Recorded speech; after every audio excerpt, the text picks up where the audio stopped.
اعوذ باللہ من الشیطان الرجیم بسم اللہ الرحمن الرحیم وما تکون فی شان، اور نہیں ہوتے آپ کسی بھی کیفیت میں، وما تتلو منہ من قرآن، اور نہیں پڑھ رہے ہوتے آپ قرآن میں سے کچھ بھی، ولا تعملون من عمل، اور اے مسلمانوں نہیں عمل کر رہے ہوتے تم کوئی بھی اچھا عمل، الا کلنا علیکم شہودا، مگر یہ کہ ہم حاضر ہوتے ہیں، موجود ہوتے ہیں، تمہارے اس عمل پر گواہ ہوتے ہیں، استفیدون فیہ، جب کہ تم اس میں مصروف ہوتے ہو۔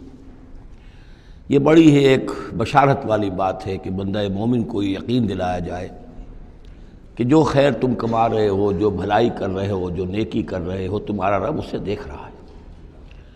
وہ بات نہیں ہے کہ مر گئے ہم انہیں خبر نہ ہوئی، اللہ تعالیٰ تو تمہاری ہر جو بھی ایثار اور قربانی جو بھی تم اللہ کی راہ میں کر رہے ہو وہ خود دیکھ رہا ہے، موجود ہوتا ہے۔ اس میں دیکھیے خاص کیف ہے، اے نبی، پہلے خطاب ہے حضور سے واحد کے صیغے میں، اے نبی آپ جس کیفیت میں بھی ہوتے ہیں، ما تکون فی شان وما تتلو منہ من قرآن، اور جو قرآن میں سے آپ پڑھ رہے ہوتے ہیں، کوئی حصہ، کوئی صورت خود پڑھ رہے ہوں، پڑھ کر سنا رہے ہوں، اور اب رخ بدلا ہے اہل ایمان کی طرف، مسلمانوں کی طرف، ولا تعملون من عمل، اور اے مسلمانوں جو عمل بھی تم کرتے ہو، من عمل، کہ جو اچھا عمل ہو، نیک عمل ہو، الا کلنا علیکم شہودا، ہم تم پر تمہارے پاس موجود ہوتے ہیں، استفیدون فیہ، جب کہ تم اس میں مصروف ہوتے ہو۔ وما یعزب عن ربک، اور نہیں غائب ہوتا آپ کے رب سے، من مثقال ذرۃ فی الارض، زمین میں ایک ذرے کے برابر بھی کوئی شے، ولا فی السماء، نہ آسمان میں، ولا اصغر من ذالک، نہ ہی اس سے کم تر کوئی شے ہے، ولا اکبر، نہ اس سے بڑی، الا فی کتاب مبین، مگر یہ کہ وہ ایک روشن کتاب میں درج ہے۔ یہ روشن کتاب ہے اللہ تعالیٰ کا علم قدیم۔ الا ان اولیاء اللہ لا خوف علیہم ولا هم یحزنون، آگاہ ہو جاؤ، اللہ کے دوستوں پر نہ کوئی خوف ہے، نہ وہ حزن سے دوچار ہوں گے۔ یہ اولیاء اللہ کون ہیں؟ یہ کوئی علیحدہ سپیشیز نہیں ہے، علیحدہ نوع نہیں ہے، انسانوں ہی میں سے صاحب ایمان، جو ایمان حقیقی سے بہرہ مند ہوں، جن کے دلوں میں یقین پیدا ہو چکا ہو، اور جو اللہ کے فضل و کرم سے مقام احسان پر فائز ہو چکے ہوں۔ ان تعبد اللہ کأنک تراہ فإن لم تکن تراہ فإنہ یراک، وہ اولیاء اللہ ہیں۔ اللہ ولی الذین آمنوا یخرجہم من الظلمات الی النور، یہ ہم سورہ بقرہ میں پڑھ آئے ہیں، آیت الکرسی کے فوراً بعد۔ اللہ ولی ہے اہل ایمان کا، انہیں نکالتا ہے اندھیروں سے روشنی کی جانب، اور اہل ایمان ولی ہیں اللہ کے۔ الا ان اولیاء اللہ لا خوف علیہم ولا هم یحزنون، اللہ کے دوستوں پر، ساتھیوں پر۔ اب ظاہر بات ہے جو اللہ کا دوست ہوگا اس کے اندر اللہ کی غیرت ہوگی، وہ اللہ کے دین کو پامال دیکھ کر تڑپ اٹھے گا، اللہ کے شاعر کی بے حرمتی ہو رہی ہو وہ اس کو برداشت نہیں کر سکے گا، وہ تن من دھن لگا دے گا اللہ کے دین کو غالب کرنے کے لیے، وہ ہوگا اللہ کا ولی۔ یہ تو نہیں کہ صرف کوئی ایک لبادہ اوڑھ لیا ہو، ایک لباس جو ہے پہن لیا ہو، اور صرف جو ہے خاص قسم کی شکل بنا لی ہو تو وہ اولیاء اللہ ہو جائیں گے۔ اولیاء اللہ تو وہ ہیں کہ جو واقعتاً اللہ کے ساتھ وہ تعلق رکھتے ہیں وفاداری کا، تو وہ ہیں اولیاء اللہ۔ اور یہ کون ہے اولیاء اللہ؟ اگلی آیت میں اس کی خود وضاحت کر دی، الذین آمنوا وکانوا یتقون۔ یہ کوئی نئی سپیشیز نہیں ہے، انسانوں میں کوئی علیحدہ قسم کے انسان نہیں ہے، وہی انسان کہ جو صاحب ایمان ہو اور تقوی کی روش اختیار کرے، اور وہ تقوی ہم پڑھ چکے ہیں، اذا اتقوا وآمنوا وعملوا الصالحات ثم اتقوا وآمنوا ثم اتقوا واحسنوا واللہ یحب المحسنین، یہ سورہ مائدہ کے اندر آیت آ چکی ہے۔ یہ تقوی جو ہے درجہ بدرجہ اہل ایمان کو اور اونچے سے اونچے مدارج کی طرف لے جاتا ہے۔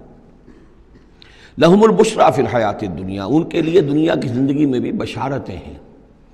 یہ بشارت کس اعتبار سے ہے؟ جو ہم سورہ توبہ میں پڑھ چکے ہیں کہ هل تربصون بنا الا احدی الحسنیین، ہمارے لیے تو دو اچھائیوں کے سوا کسی تیسری چیز کا تصور ہی نہیں۔ بشارت ہی بشارت ہے، کوئی تکلیف بھی آئی ہے تو ہمارے رب کی طرف سے آئی ہے، لن یصیبنا الا ما کتب اللہ لنا هو مولانا، اس پہ گھبرانے کی کیا بات ہے؟ دوست کی طرف سے اگر کوئی شے آئی ہے، اور پھر یہ کہ ہمیں پتہ ہے کہ اس میں ہمارا خیر ہے، اسی میں بھلائی ہے۔ ایک چیز ناگوار تو ہے، بچے کو انجیکشن لگا ہے تو رو تو رہا ہے وہ، لیکن معلوم ہے کہ اس کے والدین کو تو معلوم ہے کہ یہ اس کے علاج کے لیے ہمیں ٹیکہ لگوا رہے ہیں، تو تکلیف بھی دنیا میں اللہ کی طرف سے آتی ہے، بندہ مومن سمجھتا ہے یہ میرے حق میں خیر ہے، بھلائی ہے، میرے لیے تو خیر ہی خیر ہے، شر کا سوال ہی نہیں۔ لہم البشرا بشرا فی الحیات الدنیا وفی الآخرہ، اور آخرت میں بھی لا تبدیل لکلمات اللہ، اللہ کی باتوں کو کوئی بدل نہیں کر سکتا۔ ذالک هو الفوز العظیم، یہی بہت بڑی کامیابی ہے۔ ولا یحزنک قولہم، اور اے نبی ان کی بات سے آپ رنجیدہ نہ ہو، ان العزت للہ جمیعا، عزت کل کی کل اللہ کے اختیار میں ہے، اللہ کے ہاتھ میں ہے۔ هو السمیع العلیم، وہ سب کچھ سننے والا اور جاننے والا ہے۔ الا ان للہ من فی السماوات ومن فی الارض، آگاہ ہو جاؤ اللہ ہی کی ملکیت ہے اور اللہ ہی کا ہے جو کچھ بھی ہے اور جو بھی ہے آسمانوں میں اور جو بھی ہے زمین میں۔ وما یتبع الذین یدعون من دون اللہ شرکاء، اور یہ لوگ جو اللہ کے سوا کسی اور کو پکار رہے ہیں وہ کوئی شرکاء نہیں ہے جنہیں وہ پکار رہے ہوں، اور نہیں ان کا اتباع کر رہے۔ ان یتبعون الا الظن، وہ تو ظن ہے، اٹکل پچو ہے، ان کے اپنے تصورات و توہمات ہیں۔ ان یتبعون الا الظن وان ھم الا یخرصون، وہ صرف ظن و تخمین اور اٹکل پچو کے پیچھے پڑے ہوئے ہیں۔ هو الذی جعل لکم اللیل لتسکنوا فیہ والنہار مبصرا، وہی ہے جس نے تمہارے لیے رات کو بنا دیا ہے تاکہ تم اس میں سکون پکڑو، آرام کرو، استراحت ہو، اطمینان اور سکون ہو۔ والنہار مبصرا، اور دن کو بنا دیا دکھلانے والا، روشن، تاکہ اس میں تم کام کرو، اپنی معاشی جدوجہد کرو۔ ان فی ذلک لآیات لقوم یسمعون، یقیناً اس میں آیات ہیں، نشانیاں ہیں ان لوگوں کے لیے جو حقیقتاً سنتے ہوں۔ قالوا اتخذ اللہ ولدا سبحانہ، انہوں نے کہا کہ اللہ نے اولاد اختیار کی ہے، وہ پاک ہے اس سے۔ هو الغنی، وہ بے نیاز ہے۔ یہ لفظ یہاں بہت اہم ہے، غنی، بے نیاز ہے۔ اس کا کیا تعلق ہے اولاد نہ ہونے سے؟ اصل میں انسان کو اولاد کی تمنا اس لیے ہوتی ہے کہ اسے یہ معلوم ہے کہ مجھے مرنا ہے، میں تو فانی ہوں، میری اولاد کے ذریعے سے میرا نام زندہ رہے گا۔ انسان کے اندر جو ایک خواہش ہے کہ میرا نام باقی رہے، میری یاد باقی رہے، تو اس کا تسلسل ہے جو اولاد کے ذریعے سے۔ اللہ تعالیٰ چونکہ فانی نہیں ہے، باقی ہے، اسے کسی اولاد کی احتیاج نہیں ہے، وہ ہمیشہ خود قائم رہنے والا ہے، اس لیے اس کی شان اس سے بہت بلند ہے کہ اسے اولاد کی حاجت ہو۔ هو الغنی، وہ تو اس سے غنی ہے، بے نیاز ہے۔ لہو ما فی السماوات و ما فی الارض، اسی کا ہے جو کچھ کہ ہے آسمانوں میں اور جو کچھ کہ ہے زمین میں۔ ان عندکم من سلطان بہذا، نہیں ہے تمہارے پاس کوئی سند، کوئی دلیل اس چیز کے لیے کہ تم نے اللہ کے لیے اولاد تراش لی ہے۔ اتقولون علی اللہ ما لا تعلمون، کیا تم اللہ کی طرف منسوب کر رہے ہو وہ چیزیں جن کے لیے تمہارے پاس کوئی علم نہیں، کوئی دلیل نہیں، کوئی سند نہیں۔ قل ان الذین یفترون علی اللہ الکذب لا یفلحون، کہہ دیجئے وہ لوگ جو اللہ تعالیٰ کی طرف جھوٹ باتیں منسوب کرتے ہیں، افتراء کرتے ہیں، وہ کبھی فلاح نہیں پائیں گے۔ متاع فی الدنیا، دنیا میں ان کے لیے ساز و سامان ہے، رہنا بسنا ہے، اس کے لیے کچھ ضرورت ہم نے ان کو ضرورت کی چیزیں دے دی ہیں۔